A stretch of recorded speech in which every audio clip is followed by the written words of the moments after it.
بسم الله الرحمن الرحيم هل يستوي الذين يعلمون والذين لا يعلمون۔ حضرت محترم، تین خطبات جو علم کے حوالے سے، حصول علم کے حوالے سے، اس کے آداب کے حوالے سے ذکر کیے۔ دو حرفی خلاصہ اس کا یہ ہے کہ انسان کی جو ضروریات ہیں اس کا علم حاصل کرنا اس کے لیے لازم ہے، چاہے وہ دنیا کی ضروریات ہوں چاہے وہ آخرت کی ضروریات ہوں۔ ہر قسم کی وہ چیز کہ جو اس کو فائدہ دیتی ہے حقیقت میں، اس کو جاننا علم ہے، اور جو نقصان دیتی ہے اس کا جاننا علم نہیں ہے۔ تیسری بات کہ جو دنیا کے علم ہیں ان کے اوپر آخرت کا علم، دین کا علم فوقیت رکھتا ہے۔ اللہ کے ہاں بھی اس علم کو حاصل کرنے کے اوپر عزت و احترام ملتا ہے، اور دنیا کے اندر اللہ رب العزت انسانوں میں بھی احترام برقرار رکھتے ہیں۔ اور اللہ تبارک و تعالیٰ ایسے افراد کا ذکر قیامت تک جاری بھی رکھتے ہیں کہ ہم انبیاء کا نام آتے ہی علیہ السلام، رسول اللہ صلی اللہ علیہ وسلم کا نام آتے ہی صلی اللہ علیہ وسلم، صحابہ کرام رضی اللہ تعالی عنہم کا نام آتے ہی رضی اللہ عنہم ورضوا عنہ، اور ائمہ دین اور علماء کا نام آتے ہی رحمہم اللہ وحفظہم اللہ کے کلمات کہا کرتے ہیں کہ ہماری زبان خشک نہ جائے ان خوبصورت دعائیہ کلمات سے تر ہو کے آگے نکلے۔ جبکہ اس کے مقابلے میں دنیا میں جتنے مرضی علوم و فنون حاصل کرنے والے لوگ ہوں، ان کا نام لیتے وقت انسان احترام دل میں محسوس ضرور کرتا ہے کہ انسانیت کے لیے فلاں بندے کی خدمات ہوں، لیکن اسی لمحے دعائیہ کلمہ اس کے منہ پہ نہیں آتا۔ یہ اللہ رب العزت نے ان لوگوں کا درجہ بلند رکھا ہوا، اور میں نے عرض کیا تھا کہ علم والوں کا درجہ بلند ہے، لیکن حصول علم اس کے کچھ اپنے آداب ہوتے ہیں۔ اگر وہ آداب اختیار نہیں کریں گے تو ایسے جسم کی مانند ہے کہ جس میں روح نہیں ہے، اور خالی جسم انسان اپنے گھروں میں برداشت نہیں کرتا۔ جب روح نکل جاتی ہے تو انسان کو اس کے کمرے سے نکال کے باہر صحن میں لے آیا جاتا ہے، پھر کچھ لمحات بعد اس کا اعلان کر کے اس کو دفنا دیا جاتا ہے۔ ایسا علم کہ جس میں ادب نہیں ہے، وہ ایک جسم تو ہے جس میں روح نہیں ہے، اور خالی جسم کو دفنایا جاتا ہے، گھروں میں نہیں رکھا جاتا، اس سے بدبو آنی شروع ہو جاتی ہے۔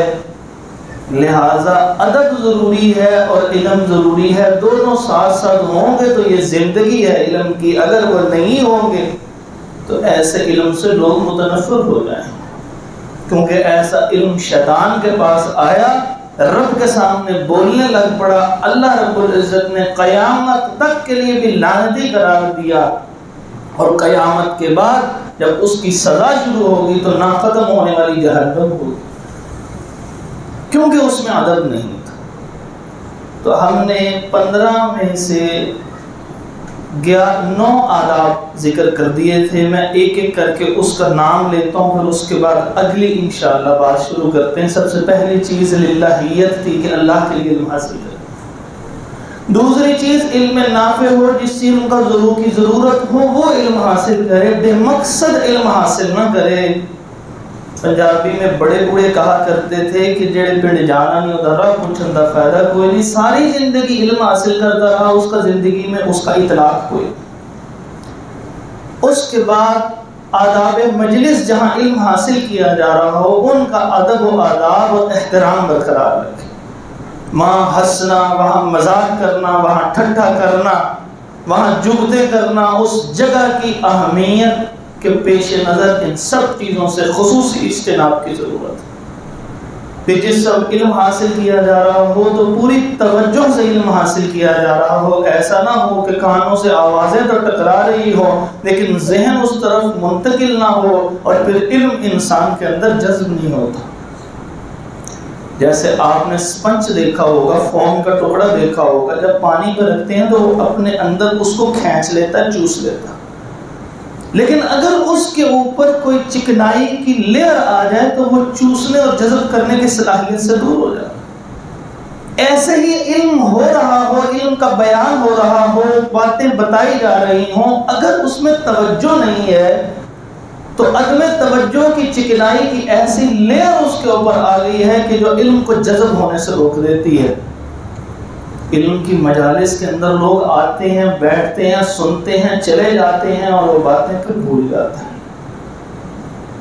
یہی وجہ ہے کہ بعض مقررین 15-20 تقریریں یاد کر لیتے ہیں، پورے ملک میں گھومتے رہتے ہیں، وہ تقریریں بیان کرتے ہیں، وہ خطابات کرتے ہیں، بڑی لچھے دار تقریریں ہوتی ہیں، سننے والے ہزاروں کی تعداد میں سامعین سنتے ہیں اور ہر دفعہ کہتے ہیں کہ یہ تو نئی بات پتہ لگی، لیکن چونکہ اصل توجہ نہیں ہوتی اسی لیے چند لمحے بعد ان کا علم انہیں بھلا دیا جاتا ہے اور ان لچھے دار مقررین کی تقریریں اسی طرح باقی 14-15 سے آگے نہیں بڑھتی۔ کیوں؟ توجہ نہیں ہے۔ توجہ سے انسان نے سماعت کیا ہو تو انسان کہہ سکتا ہے یہ باتیں ہم نے 9-10 دفعہ پہلے سن لی اس سال میں، اب اگلی کوئی بات تحقیق کر کے علم کے اندر ہمیں بتائی تھا، لیکن جب توجہ نہیں ہوئی پھر صرف اور صرف وقت پار کرنے کے لیے انسان سنتا رہے علم کو تو پھر وہ علم اس کے اندر جذب نہیں ہوتا۔ علم اندر جذب نہیں ہوا تو اس کے اثرات کیا ہوں گے؟ 5ویں چیز ان کتب اور ان اشیاء کا، ان تحریر کرنے والی چیزوں کا کہ جن سے علم ضبط کیا جا رہا ہے ان کا احترام برقرار ہے۔ 6ٹھی چیز کہ جو علم انسان حاصل کرے اس کو محفوظ کرنے کے لیے اس کا مذاکرہ کرے، ایک دوسرے کو سنے اور سنائے۔ سنن دارمی کے اندر کئی اقوال موجود ہیں اس بارے کے اندر سلف صالحین کی طرف سے بھی کہ جب انسان ایک دوسرے سے گفتگو کرتا ہے اسی علم کو دہراتا ہے۔ آپ خطبہ سن کے جانے کے بعد ایک دوسرے سے اس کے متعلق بات کرتے ہیں، درس سننے کے بعد بات کرتے ہیں، یہ غیر رسمی تعلیم تھی۔ رسمی تعلیم یہ ہے کہ باقاعدہ کلاس میں آ کے بیٹھے، آ کے سنا، پھر اس کو بھی جا کے دہرایا، پھر یہ دونوں قسم کا علم محفوظ رہ جاتا۔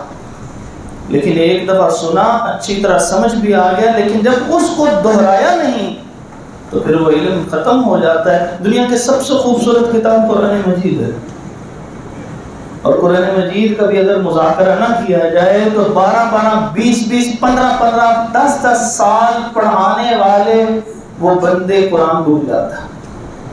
3-4 سال قرآن نہ سنایا ہو نا، جس بندے نے 20 سال تک قرآن سنایا ہو، 4-5 سال تک قرآن نہ سنائے، وہ ایک دفعہ پھر سوچتا ہے میں نے مصلی پہ کھڑے ہوئے کیسے سنانا۔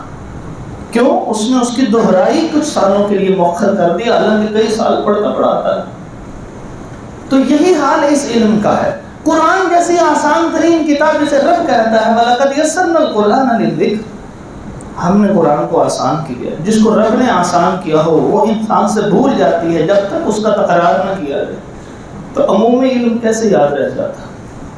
کتنے ہی آپ نے دیکھے ہوں کہ انجینئرز، کتنے ہی ڈاکٹر اب وہ نزلہ کھانسی کی صرف دوائیاں دینے کے قابل رہ گئے ہیں۔ ڈاکٹر جتنا پڑھا تھا، جتنی محنت کی تھی، جب پریکٹس نہیں کی 2-4 سال میں سب کچھ بھول گیا ان کو۔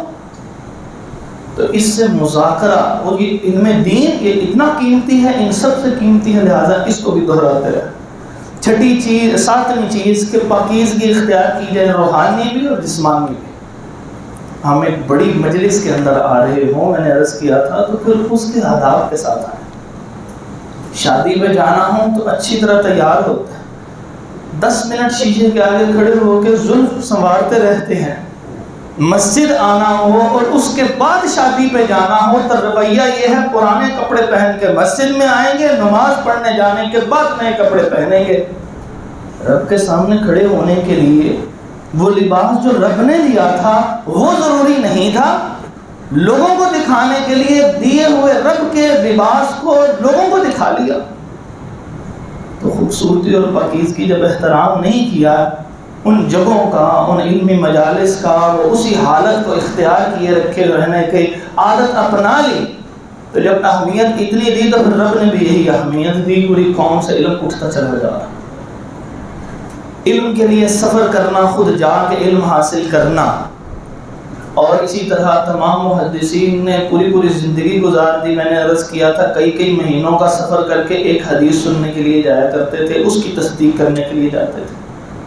اور نویں چیز کہ علم کے اندر حاصل ہونے والی اٹھنے والی تکالیف کو خندہ پیشانی سے برداشت کرنا، کیونکہ اس تکلیفوں کے بعد ہی اللہ رب العزت عزت عطا فرمائے۔ ان مع العسر یسرا، یہ دو آیتیں ایسی ہیں جو تکرار سے اللہ رب العزت نے بتائی، 2 دفعہ فرمایا ہے نہ مع العسر یسرا، کہ تنگی کے بعد آسانی ہے، تنگی کے بعد آسانی ہے۔ پہلے تنگی اٹھائیں گے تو کچھ آسانی کا طلب کریں گے۔ اب اگلی بات اس کے بارے میں کہ 10واں ادب جو ہے وہ یہ ہے کہ استاد کا چناؤ احتیاط اور دھیان سے کیا جائے۔ سلف صالحین کا متفقہ قول ہے بہت سے افراد سے کہ ان ھذا العلم دین، یہ جو علم ہے یہ دین ہے، فانظروا امن تاخذوا دینکم، توجہ دھیان رکھنا تم دین سیکھ کس سے رہے ہو۔ اور اس ادب سے اکثر قوم آری ہو چکی ہے۔ یوٹیوب نکالا، اس کے اوپر مسئلہ لکھا، مسئلہ لکھنے کے بعد سرچ کیا، سرچ کرنے کے بعد 5-10 مشہور و معروف جو اس کے اندر ٹرینڈنگ میں ہوتے ہیں وہ لوگ سامنے آ جاتے ہیں، ان کو سنتے ہیں، ان کا ایک موقف سن کے جنہیں اوپر سے دیکھ کے عربی بھی پڑھنے نہ آتی ہو، جنہیں قرآن مجید کا درست ترجمہ بھی کئی جگہوں سے کرنا نہ آتا ہو، وہ مسائل بیان کر رہے ہیں، چونکہ ان کی آڈینس ڈیولپ ہو گئی ہے، انہوں نے اس زمانے میں ان یوٹیوب وغیرہ اور سوشل میڈیا کو اڈاپٹ کیا تھا، ڈیجیٹل میڈیا کو، جس زمانے میں بھی علماء پیچھے تھے، اس لیے ان کی فین فالوئنگ زیادہ ہو گئی، 2 million 4 million 8 million 1.5 million 1 million subscriber موجود ہیں۔ تو اتنے سبسکرائبر موجود ہوں تو لاکھوں کی تعداد میں لوگ دیکھ رہے ہیں۔ جب مسئلہ لکھو گے کسی بڑے عالم دین کا دیکھ لو، وہ 20 50 100 150 بندوں نے دیکھا ہوگا، اور جو ایسے افراد جن کے پاس علم کے بالکل قریب بھی نہ پھٹکے ہوں، علماء کا لبادہ اڑا ہو، حلیہ ویسا اختیار کیا ہو، استاد کے سامنے زانوِ تلمس طے نہ کیے ہوں، ان کے سامنے ان کی شکلیں آ جاتی ہیں، کلک کرتے ہیں، وہ حوالے کہاں سے دیتے ہیں؟ تحصیلی علم سے دیتے ہیں۔ کسی عالم دین کی کتاب پکڑی، اس کو دیکھا، اس میں سے جو ترجمہ آتا ہے اس کو بیان کر دیا رٹا لگا کے، اور لوگوں کے سامنے بطور عالم پیش ہو۔ استاد کے چناؤ میں احتیاط کیجیے۔ جب کسی سے مسئلہ پوچھ رہے ہیں یہ تو دیکھیے کہ کیا یہ مسئلہ بتانے کے قابل ہے، تو جب وہ مسئلہ بتانے کے قابل ہو تو اس کے پاس جائیے، اور بیان کرنے والے کو بھی چاہیے جس چیز کا علم ہو اس کو بیان کرے۔ آدھا علم تو اس بات میں تھا، فقہا نے فرمایا کہ لا ادری، مجھے تو علم نہیں ہے۔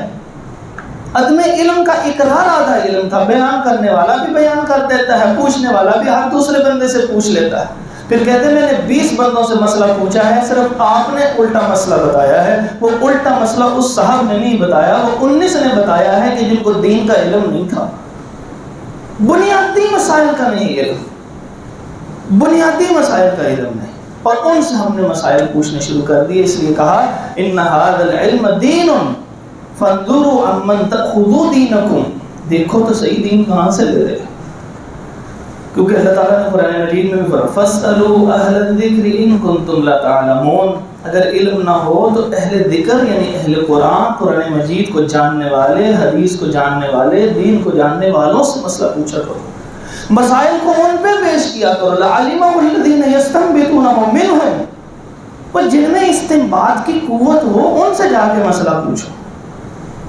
اور استاد کے چناؤ میں احتیاط کی اتنی اشد ضرورت ہے کہ امام بخاری رحمہ اللہ وہ نکلے، ان کی سیرت میں یہ واقعہ لکھا ہے، معروف واقعہ ہے، آپ نے کئی دفعہ سماعت بھی کیا ہوگا کہ وہ نکلے، ایک جگہ معلوم ہوا کہ ایک بندہ حدیث بیان کرتا ہے، وہاں سفر کر کے گئے، وہاں جا کے دیکھا تو ایک بندہ وہ جس کے پاس گئے تھے وہ اپنی جولی کو ایسے اٹھا کے تو ایک گھوڑے کو، ایک جانور کو اپنے پاس بلا رہا، اور جانور کو احساس ہو رہا ہے کہ اس کی جھولی میں کوئی کھانے کی چیز ہے، یہ مجھے دے گا۔ جب وہ قریب آیا تو اس نے اس کو پکڑ لیا۔ امام بخاری نے یہ منظر دیکھا تو واپسی کا سفر شروع کیا۔ انہوں نے کہا کہاں جا رہے ہیں آپ؟ انہوں نے کہا آپ سے علم حاصل نہیں کروں گا کہ جو جانور کو دھوکہ دے سکتا ہو وہ لوگوں کو بھی دھوکہ دے سکتا ہے۔ استاد کے چناؤ میں احتیاط کیجیے، کس سے دین حاصل کر رہے ہیں، مسئلہ کس سے پوچھ رہے ہیں، اور پھر جب وہ مسئلہ پوچھ رہے ہیں تو اس کی تصدیق بھی کیا کریں۔ یہ اس کا 11واں ادب ہے کہ جب آپ کے علم میں کوئی بات آ جائے کہ یہ دین کا مسئلہ اس طرح ہے، کسی عالم نے بیان کیا ہے، یا آپ کے علم میں آ جائے کہ ایک عالم نے یہ رائے دی ہے، تو عذراء کرم جا کے پوچھ لیجیے جناب آپ نے یہ رائے دی ہے، اگر آپ نے یہ رائے دی ہے تو اس کی دلیل کیا ہے۔ ادب و احترام سے پوچھیں، لیکن پوچھیں تو صحیح۔ ایسی جامد تقلید شروع ہو گئی، اس نے فرما دیا مان لیا، یا کسی نے کہہ دیا تو اس کے بارے میں بدگمانی شروع کر دی۔ علم کی تصدیق کے بارے میں سیدنا ابو ہریرہ رضی اللہ تعالیٰ عنہ کا مشہور واقعہ ہے کہ نبی پاک صلی اللہ علیہ وسلم نے صدقۃ الفطر، جس کو فطرانہ کہتے ہیں، رمضان کے آخر میں دیا۔ آپ صلی اللہ علیہ وسلم کی عادت مبارکہ تھی کہ حکم بھی یہی تھا کہ جس وقت شوال کا چاند نظر آتا اس وقت ادائیگی کر دیں۔ کچھ ایک صحابہ ایسے تھے کہ جو 2-1 دن پہلے ادا کر دیا کرتے تھے، لیکن صحابہ میں سے کئی ایسے تھے جو آپ صلی اللہ علیہ وسلم کے پاس جمع کروا دیا کرتے تھے، نبی صلی اللہ علیہ وسلم مساکین کو بعد میں ادا کرتے جس وقت چاند نظر آ جاتا، یعنی کو 8-10 دن پہلے جمع کروا دی۔ یہ جمع ہے، آگے ادائیگی نہیں، بطور وکیل جمع کروا دیا جاتا کہ آپ اس کو ادا کر دیجئے گا۔ تو نبی پاک صلی اللہ علیہ وسلم نے اس کی حفاظت کے لیے حضرت ابو ہریرہ رضی اللہ عنہ کو مقرر فرما دیا۔ رات کو دیکھا تو ایک چور آیا، پکڑ لیا، وہ ترلے کرنے لگا، اس کو چھوڑ دیا۔ اگلے دن آپ صلی اللہ علیہ وسلم کے پاس جا کے بتایا اس طرح رات کو وہ چور آیا تھا، آپ صلی اللہ علیہ وسلم فرمایا پھر آئے گا، اور دوسرے دن پھر آیا، پھر چھڑوا دیا، اس نے اتنی منتیں کی، پھر بتایا، پھر آپ صلی اللہ علیہ وسلم نے فرمایا خبر دی، پھر وہ تیسرے دن پکڑ لیتا، اب تجھے نہیں جانے دوں گا، کہنے لگا آج جانے دو، آج میں تمہیں ایک چیز بتا جاتا ہوں، دوبارہ چوری نہیں ہوگی۔ پوچھا بتاؤ، کہنے لگے آپ کے قرآن میں ایک آیت ہے آیت الکرسی، اس کو پڑھ لیا کرو، ایک فرشتہ مقرر ہو جائے گا، چوری کوئی نہیں ہوگا۔ وہ چلا گیا، رسول اللہ صلی اللہ علیہ وسلم کے پاس آئے، آ کے واقعہ بتایا اور تصدیق کی، یہ بندہ بات بتا کے گیا تھا، یہ بات سچی۔ نبی مکرم صلی اللہ علیہ وسلم نے فرمایا جھوٹا آدمی تھا، سچی خبر دے کے چلا گیا۔ جھوٹا بندہ سچی خبر دے سکتا ہے، لیکن اگر سچا بندہ اس کی تصدیق کرے گا تو تب اس کی خبر کو مانا جائے گا، ورنہ اس کی خبر کو نہیں مانا جائے گا۔ ارے تصدیق تو کیجئے کہ جو بندے کے متعلق بات کہی جا رہی ہے یا جو علم بتا رہا ہے وہ علم اس نے صحیح بتایا ہے، کہیں اس کی زبان تو نہیں پھسل گئی تھی۔ کسی معاملے میں انسان ہے، پھسل جاتی ہے زبان، سبقت لسانی اس کو کہتے ہیں۔ اگر یہ سلپ آف ٹنگ ہو گئی، زبان پھسل گئی ہے، تو آپ جب پوچھیں گے تو وہ بھی اپنی اصلاح کر لے گا، آپ لوگ بھی اپنی اصلاح کر لیں۔ حضرت عمر فاروق رضی اللہ عنہ کا دور تھا۔ حضرت عمر فاروق رضی اللہ تعالیٰ عنہ کے پاس ایک صحابی آئے، ابو موسیٰ اشعری رضی اللہ تعالیٰ عنہ۔ وہ آئے، انہوں نے کہا السلام علیکم، جواب نہیں آیا، انہوں نے پھر تھوڑی دیر بعد کہا السلام علیکم، جواب نہیں آیا، تیسری مرتبہ پھر کہا السلام علیکم، جواب نہیں آیا۔ یہ بیل کی مانند ہوتا تھا کہ جب ہم کسی کے گھر جاتے ہیں، بیل دیتے ہیں، دروازہ کھٹکھٹاتے ہیں، اس زمانے میں اونچی آواز سے سلام کہا کرتے تھے، آگے سے جواب آ جاتا، پھر اگلی بات کا آغاز ہو۔ 3 دفعہ سلام لی، جواب نہیں آیا، ابو موسیٰ اشعری رضی اللہ تعالیٰ عنہ سے واپس چل پڑا۔ جب وہ جانے لگے تو حضرت عمر رضی اللہ تعالیٰ عنہ نے پیچھے سے آگے نکل کے آواز دی، آپ کہاں جا رہے ہیں؟ وہ کہنے لگے کہ اللہ کے نبی صلی اللہ علیہ وسلم نے فرمایا 3 دفعہ اجازت طلب کرو، اگر اجازت نہ ملے تو واپس چلے جاؤ۔ حضرت عمر فاروق رضی اللہ تعالیٰ عنہ جیسے کثیر الاطلاع صحابی تک یہ حدیث نہیں پہنچی، علم ہوا، کہنے لگے مجھے اس کی تصدیق کر کے دو، کیا کسی اور کو بھی اس بات کا پتہ ہے؟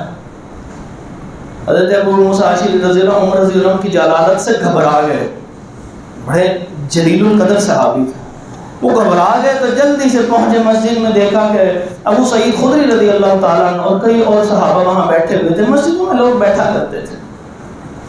یا کہ کہنے لگے کہ اس طرح میں حضرت عمر رضی اللہ عنہ کے پاس گیا تھا، میں نے یہ بات کی حدیث بیان کر دی ہے، وہ کہتے ہیں کوئی تصدیق کراؤ۔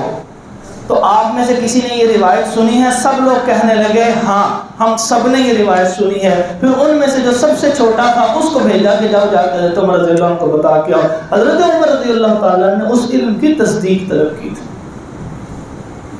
اگر بغیر تصدیق کی بات کر لینی تھی تو پھر اہل الحدیث اہل السنہ نام رکھنے کی ضرورت کیا تھی؟ ہمارا تو منہج یہ ہے کہ اللہ اور اس کے رسول کی بات، اگر کسی نے بات بتائی تصدیق کیجیے، اس کے قصے کہانیوں کی طرف مت جائیے، تصدیق کیجیے مسئلے کو۔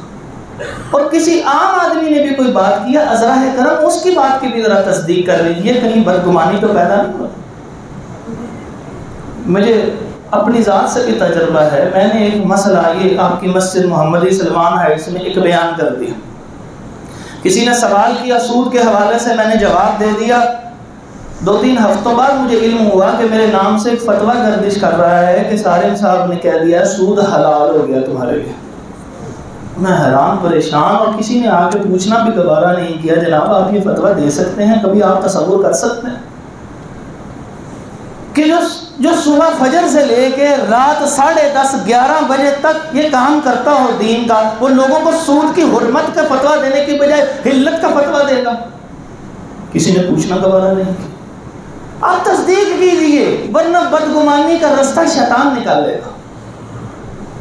عید کے موقع کے اوپر یہ جب تکبیرات کہی جاتی ہیں، کہہ دیا ایک صاحب نے آ کے کہ آپ جب یہ کوئی کہیں کہ میرے ساتھ ساتھ تو آپ کو اجر و ثواب ملے گا، یعنی سپیکر کے اوپر میں پڑھوں آپ میرے ساتھ ساتھ پڑھنا شروع کر دیجیے۔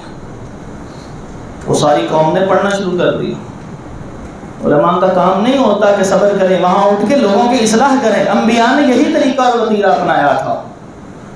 میں اٹھ کے جا کے کہا بھائی یہ جو آگے پیچھے ساتھ ساتھ اجتماعی شکل کا ذکر ہے یہ بدعت ہے، آپ اپنا انفرادی پڑھ لیجیے۔ فتویٰ مشہور ہو گیا، انہوں نے اللہ کی کبریائی بیان کرنے سے روک دیا۔ وہ اللہ کی کبریائی بیان کرنے سے میں نے روک دیا، 2 بندے مسلمان ہو چکے میرے ہاتھ میں نے اللہ کی کبریائی بیان کرنے سے روکا ہے۔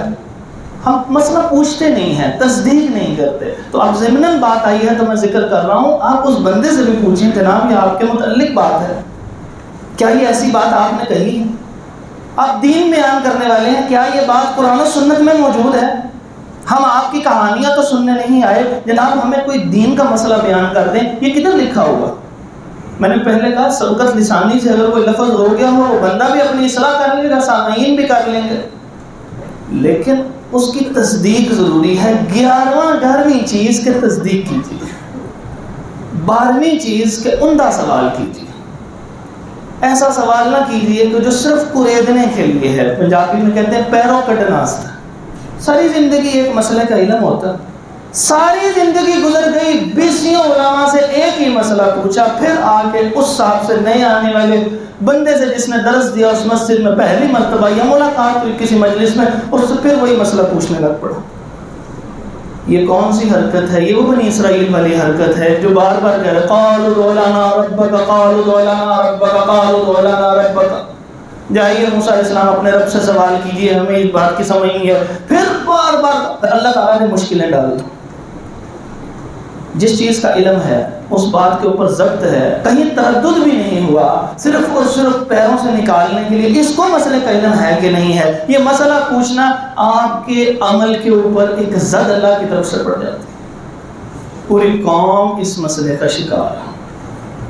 معلوم مسائل کو 36 دفعہ پوچھنے کے بعد پھر کہتے ہیں یہ کام بڑا مشکل ہے، آپ میرے لیے دعا کریں۔ یہ وہی بنی اسرائیل والی بات ہوئی کہ وہ کہنے لگے وَإِنَّا إِن شَاءَ اللَّهُ لَمُهْتَدُونَ، اگر اللہ نے چاہا تو اب ہمیں وہ گائے مل جائے گی۔ اچھا یہ کہنے کے بعد پھر نیا سوال کر دیا، بار بار کثرت سوال سے بچو، حکم ہے کثرت سوال سے بچو۔ جو سوال کرو اپنی ضرورت کا کرو، سوال بالکل واضح کرو۔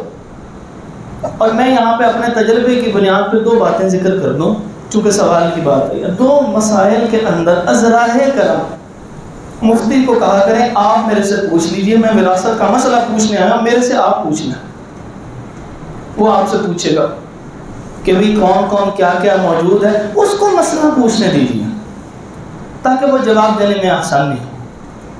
ایک اتنی بڑی کہانی میں سے کام کی بات اتنی ہوتی ہے اور اس بات کو تلاش کرتے کرتے آدھا پونا گھنٹہ لگ جاتا.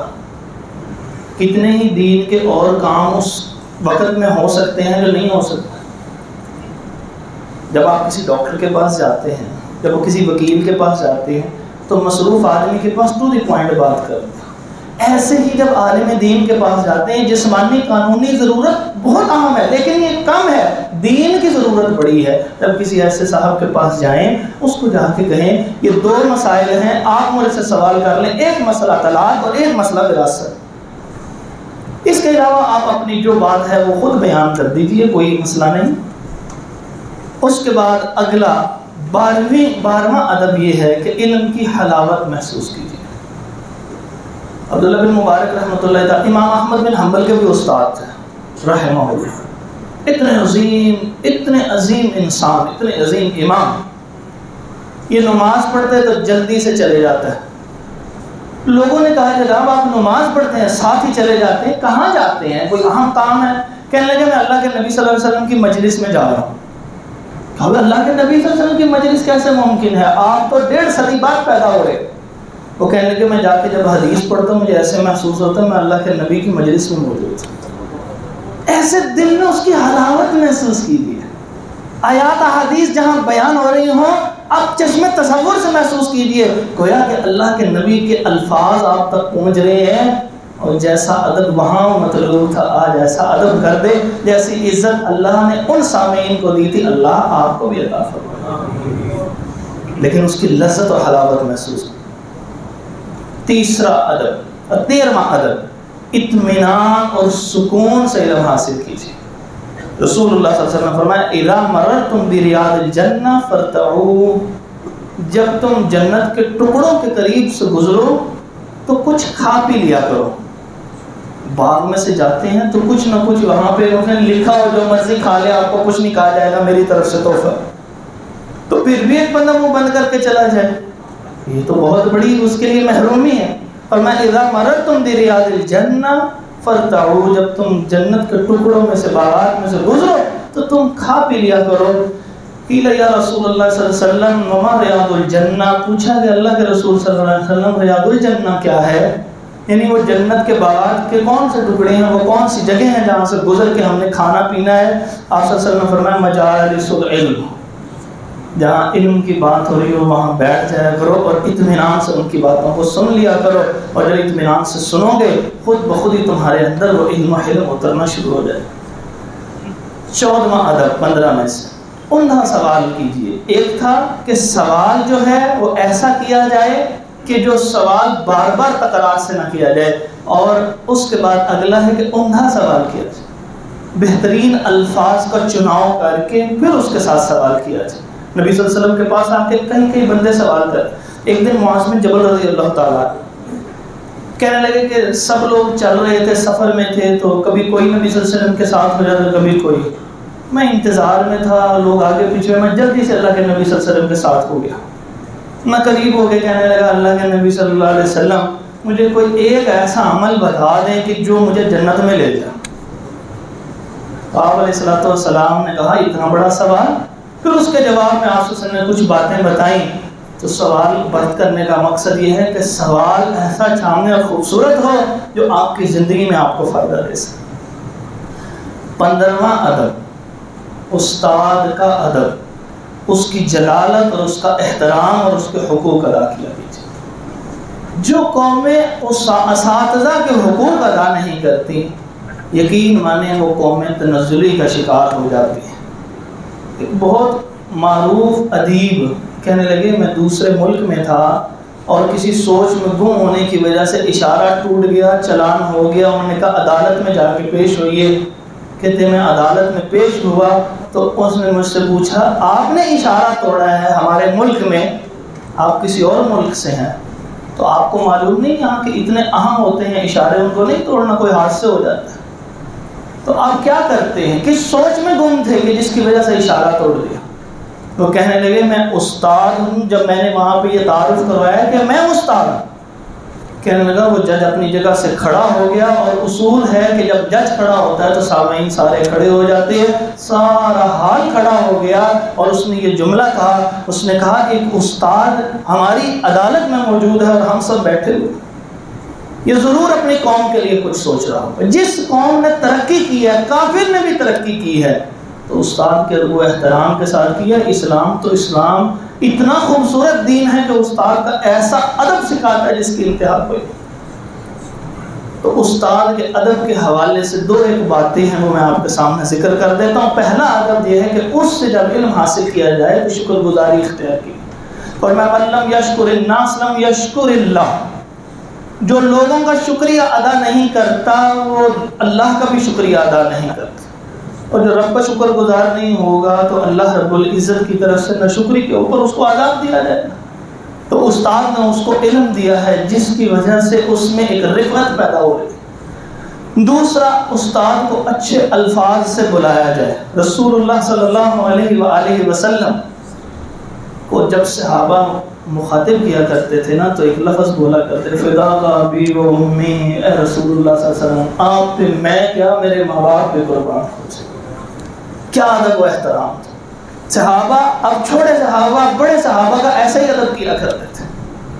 حضرت عبداللہ بن عباس رضی اللہ تعالیٰ چھوٹے سے تھے، نبی مکرم صلی اللہ علیہ وآلہ وسلم کا معلوم ہو کہ آپ بیت الخلاء میں گئے، چھوٹے سے تھے، وہاں پہ ایک چھوٹا سا پیالہ پانی کا پکڑ کر لے کے آ گئے۔